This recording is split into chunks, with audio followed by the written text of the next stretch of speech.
So hello everyone, my name is Anil Sharma and I welcome you to my YouTube channel. तो दोस्तों, हम लोग last Henrys law के बारे में बात कर रहे थे। मैंने एक जेई नीट का डेडिकेटेड वीडियो पे लेक्चर बनाया। आई होप आपने वो सारी चीजें देखी होगी। आज इस वीडियो लेक्चर में पहली चीज हम करेंगे एनसीईआरटी में जो एप्लीकेशन ऑफ हेनरीज लॉ दिया है वो फटाफट से मैं बोल दूंगा, वो समझ लेना आप, फिर एनसीईआरटी में से आप लिख देना। लेकिन एक और चीज है जो एनसीईआरटी में नहीं दी है, जो जेई और नीट के लिए इंपॉर्टेंट है, वो है limitation of Henry's law.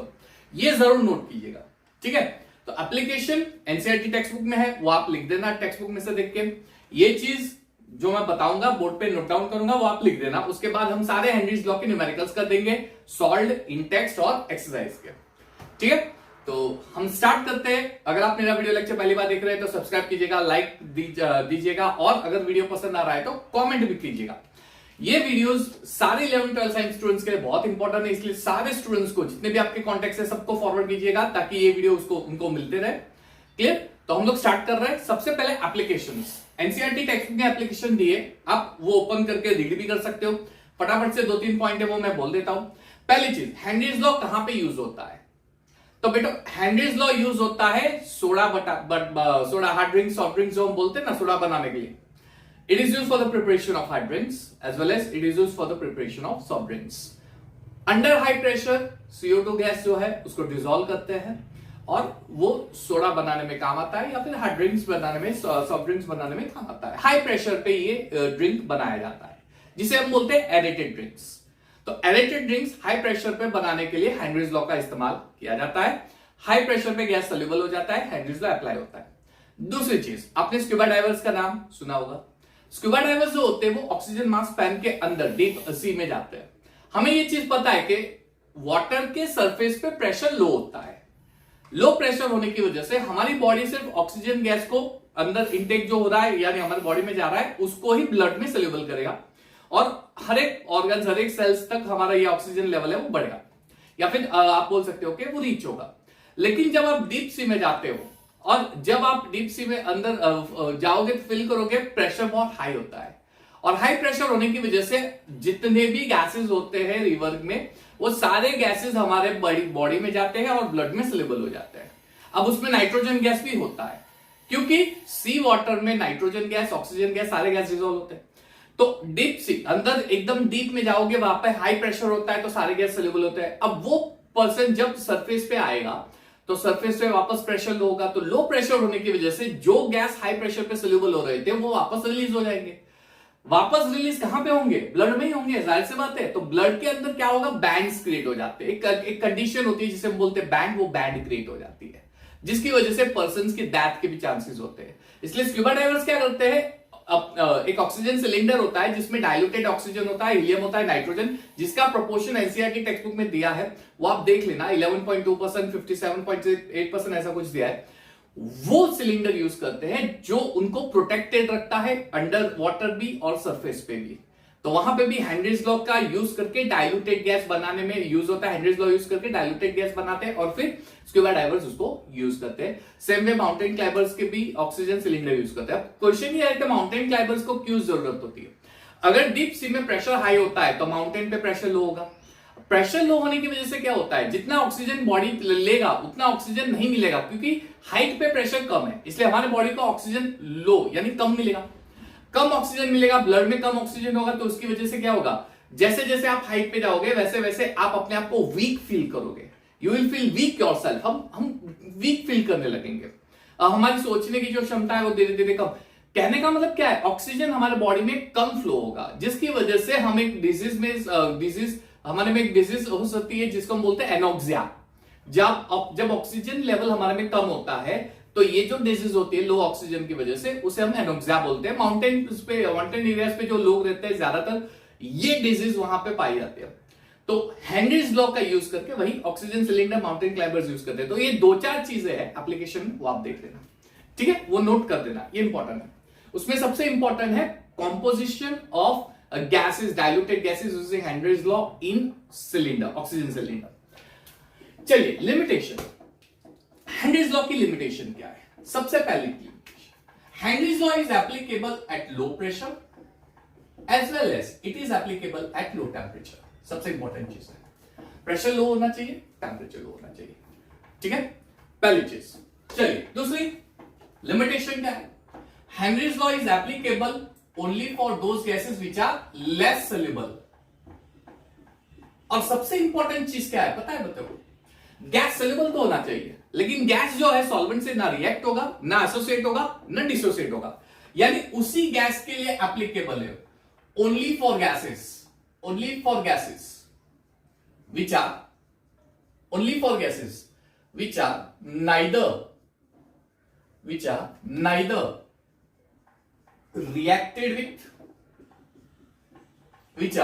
neither reacted with solvent nor undergoes association or undergoes dissociation। ये सबसे इंपॉर्टेंट चीज है। उसी गैस के लिए एप्लीकेबल है जिसका ना एसोसिएशन होगा ना डिसोसिएशन। तो ये पॉइंट याद रखना, ये लिमिटेशन है, ये एनसीईआरटी में नहीं दी गई है, ये आप अपने हिसाब से नोटबुक में डाल सकते हो। ये जेई और नीट का कॉन्सेप्ट है। क्लियर है? चलिए अब हम क्या करेंगे, तो we are going to start numericals based on Henry's law. चलिए numericals based on Henry's law समझिए। चलिए न्यूमेरिकल स्टार्ट करने से पहले कौन कौन सी फॉर्मूला यूज होगी? एक तो हमारा मास जो था वो W2 is equal to K into pressure, है ना? सॉरी,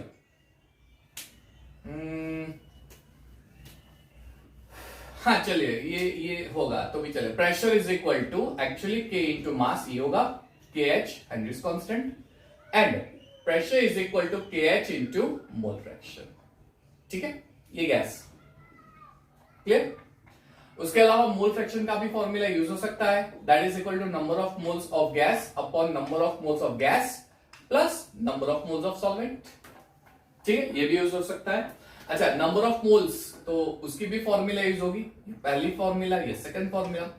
नंबर ऑफ मोल्स की फॉर्मूला याद रखना, given mass upon molar mass of gas. Same way solvent के लिए number of moles of solvent given mass of solvent divided by molar mass of solvent. समझ में आया? ठीक है, चलिए तो इतने फॉर्मूलाज यूज होने वाली है। अब हम स्टार्ट करते हैं numericals based on Henry's law. चलिए तो सबसे पहला हमारा जो न्यूमेरिकल होगा, एनसीईआरटी टेक्स्ट बुक साथ में रखना, मैं क्वेश्चन लिखने वाला नहीं हूं। सबसे पहला जो हमारा होगा सॉल्व एग्जाम्पल है नंबर 4। सॉल्व एग्जाम्पल है, सॉल्व एग्जाम्पल नंबर 4। चलिए अब क्वेश्चन पढ़िए, solve example number 4। If N2 gas is bubbled through water at 293 kelvin, N2 gas is bubbled through water at 293 kelvin temperature दिया है, how many millimoles of nitrogen gas would dissolve in 1 litre of water. चलो क्या दिया है, volume of water आपको दिया है, that is 1 litre. ठीक है, और क्या दिया है, assume that nitrogen gas exerts a partial pressure of 0.987 bar। चलिए partial pressure of nitrogen gas ये आपको दिया है 0.987 बार। उसके अलावा आपको क्या दिया है बेटा, given that Henry's law constant for N2 at 293 kelvin is 76.48 kilo bar. KH आपको दिया है, और ये जो KH है ये है 76.48 किलो बार। चलिए इतनी चीजें आपको दी है, आपको फाइंड करने हैं मिलीमोल्स। मोल्स फाइंड करने हैं, मिलीमोल्स में कन्वर्ट कर देंगे। चलो मोल्स फाइंड करना है, नंबर ऑफ मोल्स पहले फाइंड करते हैं, फिर मिलीमोल्स निकालेंगे। अच्छा, प्रेशर दिया है, बढ़िया, प्रेशर हमें दिया है, KH दिया है, बढ़िया, KH भी दिया है, लेकिन किंतु और परंतु हमें मोल फ्रैक्शन पता नहीं है। इनफैक्ट हमें मोल्स ही पता नहीं है, हमें फाइंड करने हैं गैस के मोल्स, वही हमें पता नहीं है। यानी यहां पे मोल फ्रैक्शन की जगह मोल फ्रैक्शन की फॉर्मूला का यूज करेंगे और number of moles of gas ये हम निकालेंगे इसमें। ठीक है, चलिए अब समझिए आप, सबसे पहले वॉल्यूम है, हमें निकालना है number of moles of solvent. Solvent क्या है, यहां पे वाटर है। चलिए सॉल्यूशन बनाते हैं। Density of water it is always 1, ये याद रखना। वाटर की डेंसिटी कांस्टेंट है, दैट इज 1 ही लेना है। डेंसिटी क्या होता है बेटा, मास अपॉन मोलार मास। ठीक है, which is equal to 1 litre, ठीक है, नॉट 1 लीटर, 1 लीटर पर मोल या फिर 1 ग्राम पर एमएल, ठीक है। डेंसिटी, अच्छा सॉरी, डेंसिटी की फॉर्मूला होती है, I am absolutely sorry, density is mass upon volume, sorry हाँ बेटा, मास of water divided by volume of water, और ये 1 है। Therefore, यहां से हम लोग बता सकते हैं कि वाटर का जो मास है वो वॉल्यूम के मास से बराबर हो जाएगा। वॉल्यूम है 1 लीटर, 1 लीटर यानी 1000 ml, तो मास भी क्या हो जाएगा? Therefore, वाटर जो है उसका मास हो जाएगा 1 किलोग्राम, उसे आप 1000 ग्राम भी बोल सकते हो, ठीक है।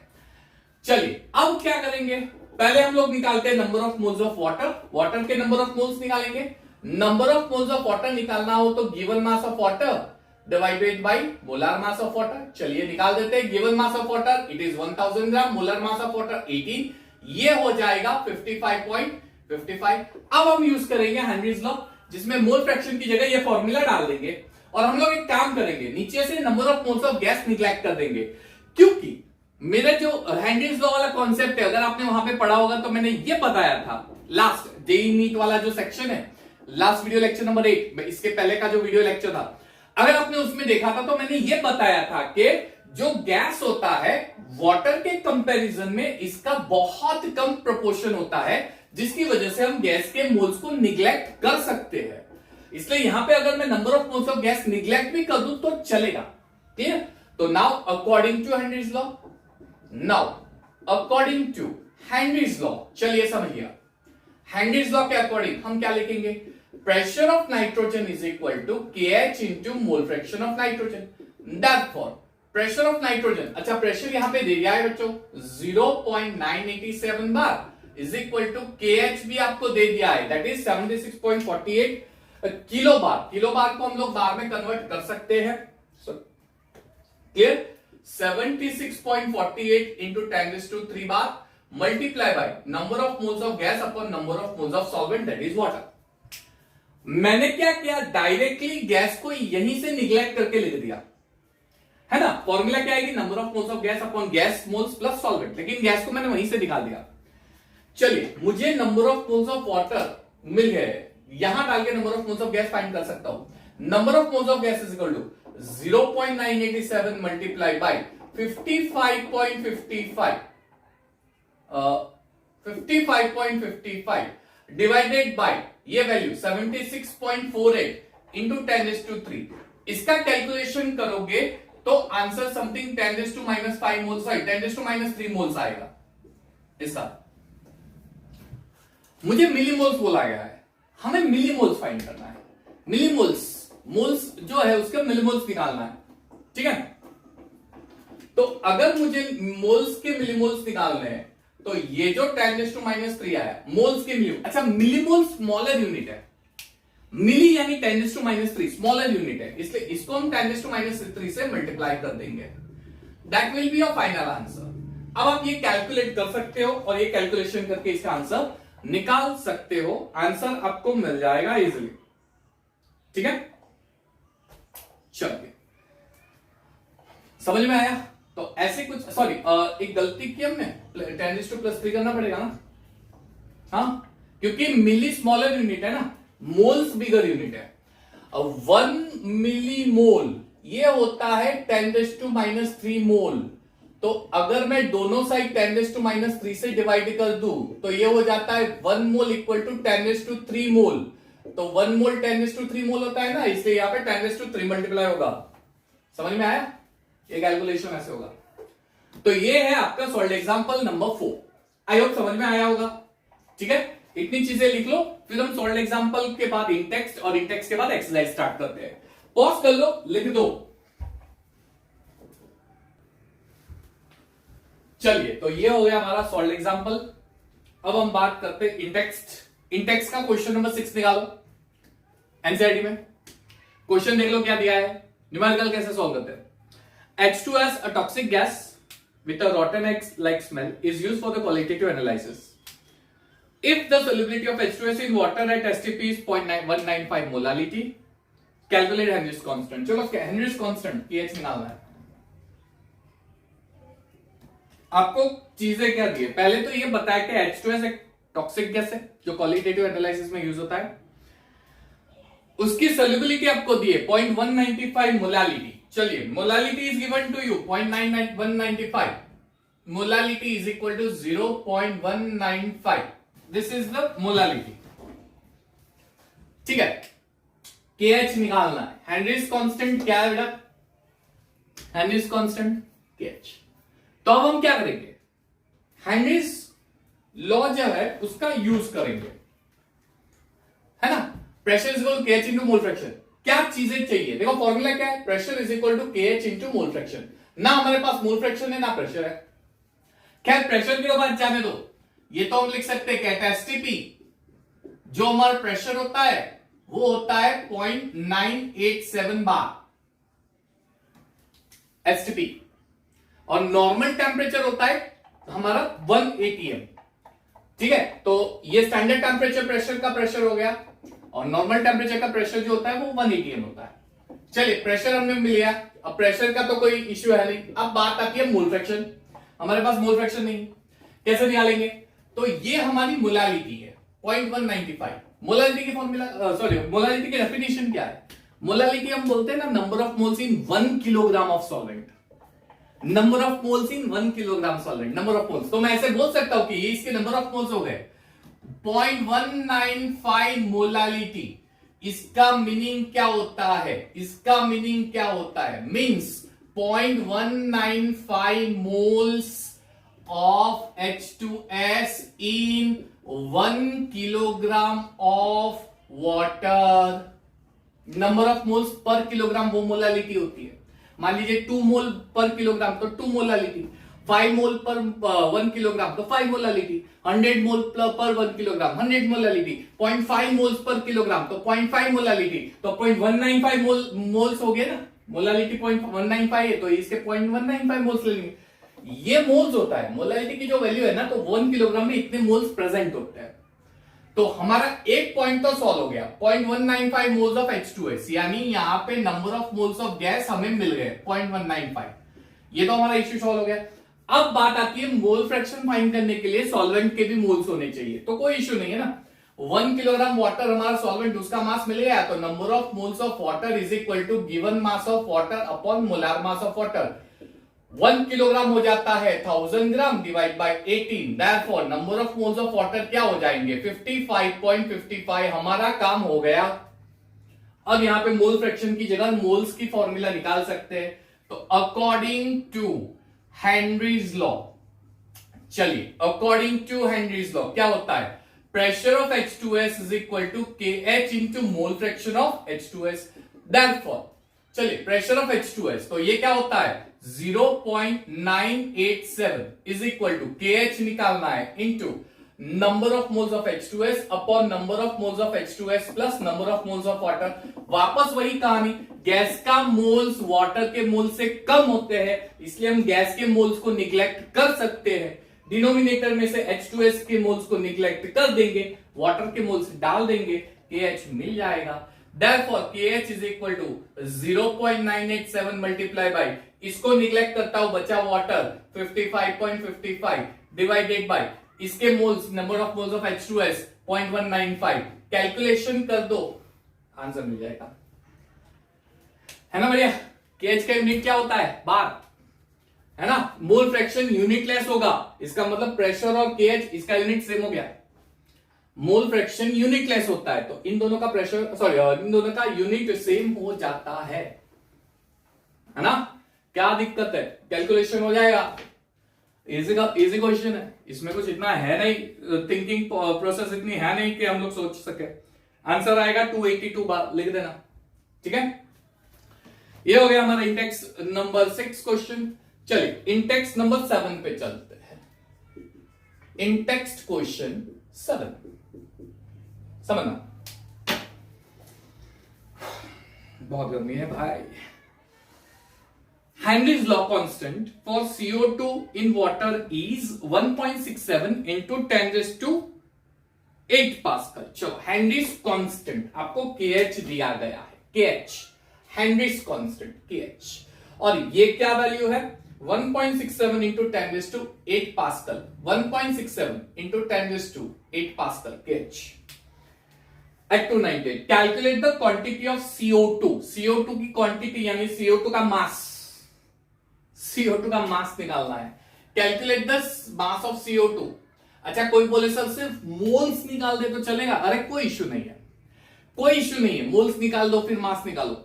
मोल्स निकाल के रखोगे तो भी चलेगा. दिक्कत आती है जब आपका पूरा आंसर राइट हो तो एग्जामिनर को एक पॉइंट मिल जाएगा आपके मार्क काटने के लिए. वो बोल सकता है कि भाई क्वांटिटी यानी मास बोला गया है, मोल्स नहीं. तो मोल्स के बाद मास भी फाइंड करके रख दो. एग्जामिनर को सिर्फ मोल्स से मतलब है तो वो मार्क्स दे देगा. उसको मास भी चाहिए, मोल्स मास दोनों, तो उसको मार्क्स काटने का कोई मिलेगा ही नहीं क्वेश्चन बोर्ड एग्जाम्स में ना. चलिए 500 ml ऑफ सोडा वाटर. 500 यानी वॉल्यूम ऑफ वाटर दिया है 500 ml. चलिए तो हम क्या करेंगे, हमें फाइंड करने हैं मास ऑफ CO2 यानी पहले मोल्स निकालेंगे. अब क्वेश्चन क्या है कि अच्छा प्रेशर के बारे में कुछ बताया गया है अंडर 2.5 एटमॉस्फेयर. चलिए under 2.5 atmosphere pressure. Pressure is equal to pressure of CO2 is equal to 2.5 atmosphere. चलो दो तीन चीजें यहां पे आ रही है कॉन्सेप्ट वाइज. ठीक है, दो तीन चीजें कॉन्सेप्ट वाइज आ रही है. पहली चीज KH का यूनिट और प्रेशर का यूनिट सेम होता है. इस क्वेश्चन में KH पास्कल है, ये एटमॉस्फेयर है. या तो इस पास्कल को एटमॉस्फेयर बना दो या इस एटमॉस्फेयर को पास्कल बना दो. हम एटमॉस्फेयर को पास्कल बना देते हैं क्योंकि मल्टीप्लिकेशन इजी होगा. यहां पे डिवाइड करना बहुत डिफिकल्ट होगा. इससे अच्छा है कि हम लोग मल्टीप्लाई करके पास्कल में कन्वर्ट करते हैं. पास्कल में कन्वर्ट करना तो 1.013 इंटू 10⁵ पास्कल. बस अब इसको मल्टीप्लाई कर दो. 1.01325 पूरा होता है लेकिन इतना लोगे तो भी चलेगा. तो ये मल्टीप्लिकेशन अगर आप एटमॉस्फेयर में करना चाहते तो इससे डिवाइड करना पड़ता, वो डिफिकल्ट होता है.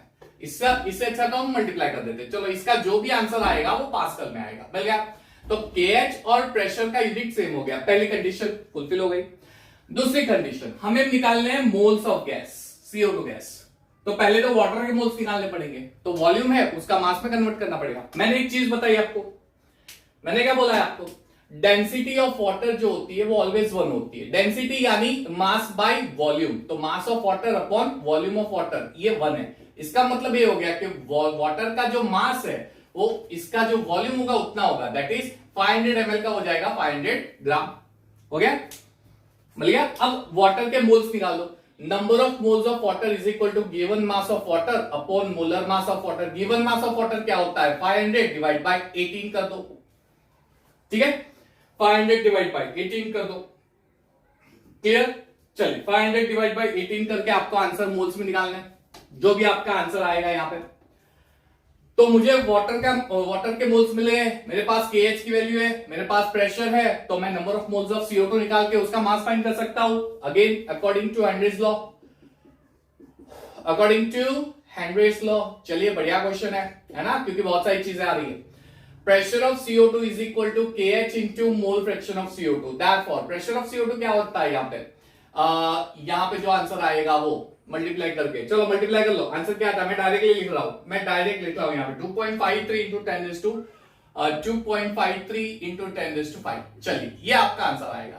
तो यहां पे डाल देते हैं 2.53 into 10⁵ is equal to KH की value 1.67 into 10⁸ pascal multiply. Again वही कहानी, मुझे निकालना है CO2 का मास. तो CO2 का mass divide by CO2 plus water. वही चीज जो मैंने बताई थी. वाटर के कंपैरिजन में सॉल्यूट के मोल्स बहुत कम होते हैं, उसको निग्लेक्ट कर सकते हैं. सॉल्यूट के मोल्स को निग्लेक्ट कर सकते हैं, तो मैं निग्लेक्ट कर देता हूं सीधा. यहाँ पे number of moles of CO2 upon number of moles of water डाल देते हैं. Number of moles of water 27.78 आएंगे. यहां पे लिख दो. Therefore 2.53 into 10⁵ divide by 1.67 into 10⁸ equals multiply, क्योंकि वाटर के मोल्स यहां पे मल्टीप्लाई हो जाएंगे. 27.78 is equal to number of moles of CO2. हो गया, निकाल दो number of moles of CO2. Clear. पूरा कैलकुलेशन कर दो. Number of moles of CO2 निकाल दो. मैं आपको बता देता हूं, आंसर डायरेक्टली लिख रहा हूं. Number of moles of CO2 calculation नहीं कर रहा हूं. 0.042 मोल्स. ठीक है, हो गया. अब जैसे मैंने बताया इसको आप मास में कन्वर्ट कर सकते हो. कैसे? मोल्स की formula number of moles of CO2 is equal to given mass of CO2 divided by molar mass of CO2. That is given mass of CO2 is equal to number of moles of CO2 कितने मिले हमें 0.042 into molar mass of CO2 that is 44. इसको multiply कर दो, आपको answer quantity जो है वो मिल जाएगा 1.848 ग्राम अप्रोक्सीमेटली 1.84 ग्राम CO2 के क्वांटिटी। समझ में आया?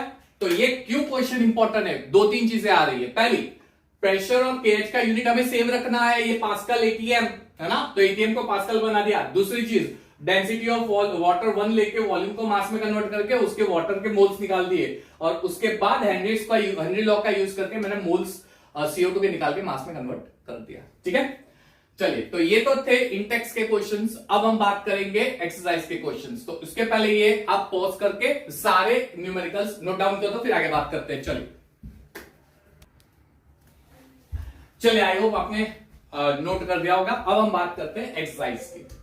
एनसीईआरटी की एक्सरसाइज निकालो बेटा, और उस एक्सरसाइज का क्वेश्चन नंबर 13 देखो। चलिए, just see the question number 13। The partial pressure of ethane over a solution containing 6.56 into 10⁻³ gram of ethane is 1 बार। चलिए, इथेन का पार्शियल प्रेशर आपको दिया है बेटा, इथेन यानी C2H6, तो पार्शियल प्रेशर ऑफ C2H6 दिया है 1 बार। लेकिन ये जो पार्शियल प्रेशर दिया है ना, उस पार्शियल प्रेशर के अकॉर्डिंग उसका वेट भी आपको मेंशन किया गया है। चलिए, वेट क्या है 6.56 into 10⁻³ ग्राम। बढ़िया। If the solution containing 5 into 10⁻² gram of ethane, अगर सोल्यूशन में इथेन का जो मास है वो है 5 into 10⁻² ग्राम, ठीक है, then what shall be the partial pressure of the gas? यानी इस मास का ये पार्शियल प्रेशर है, तो इस मास पे इथेन का पार्शियल प्रेशर कितना होगा। अब जाहिर सी बात है, अगर आप प्रोपोर्शन चेंज करते हो किसी भी गैस का, तो उसका पार्शियल प्रेशर तो डेफिनेटली चेंज होने वाला है। तो यहां पे मैंने मास चेंज कर दिया, तो उसका पार्शियल प्रेशर तो चेंज होगा ही, है ना। तो अब हम क्या करेंगे, हेनरीज का सबसे पहला वाला पार्ट यूज करेंगे। कौन सा? पार्शियल प्रेशर और मास का जो रिलेशन है वो, है ना। हम क्या करेंगे, partial pressure of C2H6 is equal to weight of C2H6 first time into KH, यानी इसको मैं बता देता हूं पहला पार्शियल प्रेशर, इसको मैं दूसरा पार्शियल प्रेशर और वेट इंडिकेट कर देता हूं, is equal to KH divided by partial pressure of C2H6 दूसरा वाला अपॉन मास ऑफ C2H6 दूसरा वाला अप इंटू KH। यहां पे क्या होगा, KH कैंसिल हो जाएगा, जाहिर सी बात है ना। पहला पार्शियल प्रेशर हमारा कितना है 1। चलो, इस मास को, सेकंड मास को यहां पे ले लेते हैं 5 into 10⁻², फर्स्ट मास को नीचे ले लेते हैं, that is 6.56 into 10⁻³ is equal to, अब जो दूसरा मास है उसका जो पार्शियल प्रेशर निकालना है वो आपको कैलकुलेशन करके मिल जाएगा। ये सबसे इजी सम है, हेनरीज लॉ का सबसे इजी सम ये है।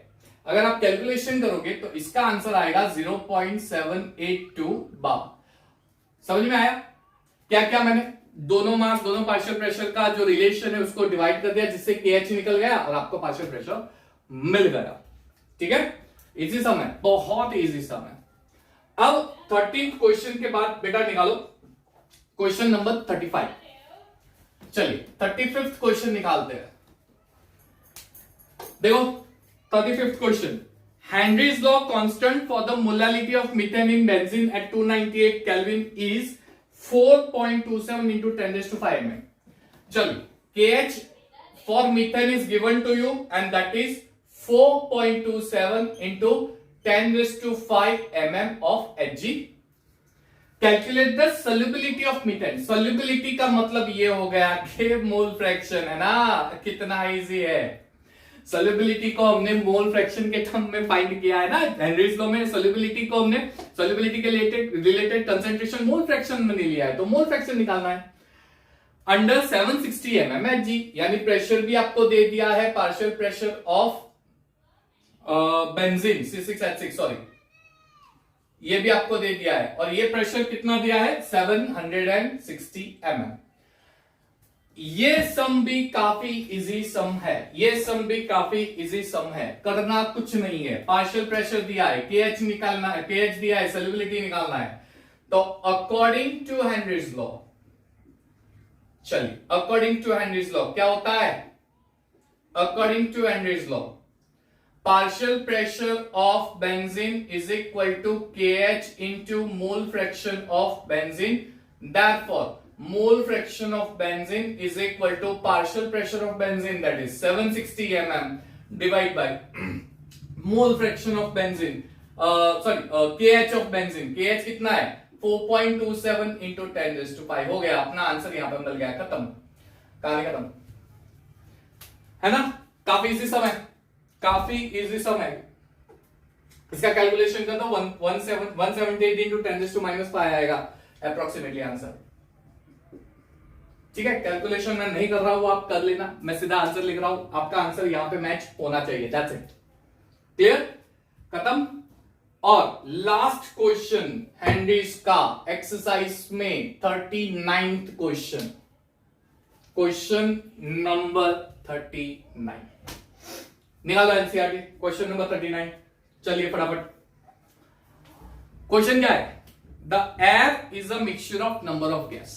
In fact air is a homogeneous mixture of number of gas, सारे गैस का होमोजीनियस मिक्सचर है। Major components are oxygen and nitrogen, ठीक है। Approximately oxygen is 20% to nitrogen 79% by volume. तो percentage by volume of oxygen कितना है बेटा, तो ये है 20, and percentage by volume of nitrogen ये कितना है 79। चलिए उसके अलावा क्या दिया है, the water is in equilibrium with air at a pressure of 10 atmosphere. At a pressure of 10 atmosphere यानी एयर का प्रेशर ले लिया 10 एटमॉस्फेयर, वही बात हुई है ना, क्वेश्चन में वही दिया, आपको ये बोला गया है the water is in equilibrium with air. Water और वाटर के ऊपर जो एयर है ये दोनों इक्विलिब्रियम कंडीशंस में ऑलरेडी अटेन हो चुके हैं। उस वक्त वाटर पे जो प्रेशर लग रहा है वो 10 एटमॉस्फेयर। ये प्रेशर सारे गैस का मिला के प्रेशर है, सारे गैस में ऑक्सीजन गैस भी होगा और नाइट्रोजन गैस भी होगा। अब कहानी आप ये बताते हो कि सर एयर का प्रेशर 1 एटमॉस्फेयर यानी 760 mm होता है, मैंने कहा मना किया, लेकिन इस क्वेश्चन में 10 atm दिया है, तो जो क्वेश्चन में दिया है हम वही लेंगे। 10 atm है उसको mm में कन्वर्ट कर सकते हो, बाद में देखते चलो। अब at 298 Kelvin if the Henry's law constant of oxygen and nitrogen, चलो KH for O2 कितना दिया है 3.30 into 10⁷ mm, 3.30 into 10⁷ mm, and KH for nitrogen ये भी आपको दे दिया है, ये कितना दिया है 6.51 into 10⁷ mm, 6.51 into 10⁷ mm। Find क्या करना है, calculate the composition of this gas. Composition का मतलब ये हो गया calculate the mole fraction of this gas. In gas का हमें मोल फ्रैक्शन निकालना है, ऑक्सीजन का और नाइट्रोजन का। चलिए मोल फ्रैक्शन ऑफ ऑक्सीजन क्या होगा पता नहीं है, and mole fraction of nitrogen क्या होगा ये भी पता नहीं है, ये तो हमें कैलकुलेट करके निकालना है। पहली चीज मैंने क्या बताई थी, KH और प्रेशर का यूनिट सेम होता है। अगर प्रेशर बार है KH बार, अगर प्रेशर mm है KH mm, अगर प्रेशर पास्कल है KH पास्कल। यहां पे प्रेशर है ATM, यहां पे प्रेशर है KH है mm। हम क्या करेंगे, प्रेशर को mm बना देते हैं, तो प्रेशर ऑफ एयर क्या हो जाएगा 1 atm यानी 760 mm होता है, तो ये हो जाएगा 10 मल्टीप्लाई बाई 760 यानी 7600 mm प्रेशर। बढ़िया है। अब ये टोटल प्रेशर है, इस टोटल प्रेशर में 20% ऑक्सीजन होता है, यानी मैं ऑक्सीजन का प्रेशर निकाल सकता हूं। Pressure of oxygen is 20% of 7600, that is 20 divide by 100 into 7600। मैं अगर ये दोनों जीरो निकाल दूं तो अब मल्टीप्लाई कर लो, 2 6 12, 2 कैरी 1, 2 7 14, 15, 1520 mm हो जाएगा, है ना। ये सेम चीज हम लोग नाइट्रोजन के लिए अप्लाई कर सकते हैं।